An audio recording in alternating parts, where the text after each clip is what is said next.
મારું નામ સચિન પંચાલ છે અને નડિયાદ ખાતે આવેલા શ્રી ભીડભંજન હનુમાનજી મંદિર જે નવા બસ સ્ટેન્ડ પાસે આવેલું છે ત્યાંનો હું એક સેવક છું। સચિનભાઈ, આજરોજ આપના દ્વારા જે સેવા આપવામાં આવી રહી છે, શું આખી સેવા છે અને શું ઉદ્દેશ્ય છે? અત્યારે જે પ્રમાણે પાનના ગલ્લા ગમે તે જગ્યાએ એક જ વાત છે, ગરમી બહુ છે, ગરમી બહુ છે, ગરમી બહુ છે।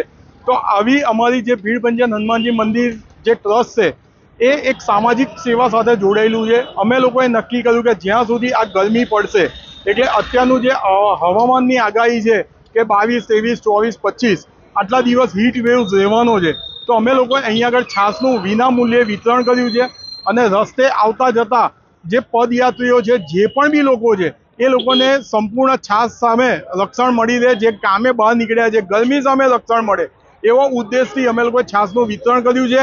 આજ રોજ 350 લીટર છાશ અમે લોકો લાવ્યા છે અને જો આજે પણ બી 4 વાગ્યા સુધી ઘટશે તો આવતીકાલે અમે વધારી અને એને 600 લીટર સુધી પણ બી અમે લઈ જઈશું।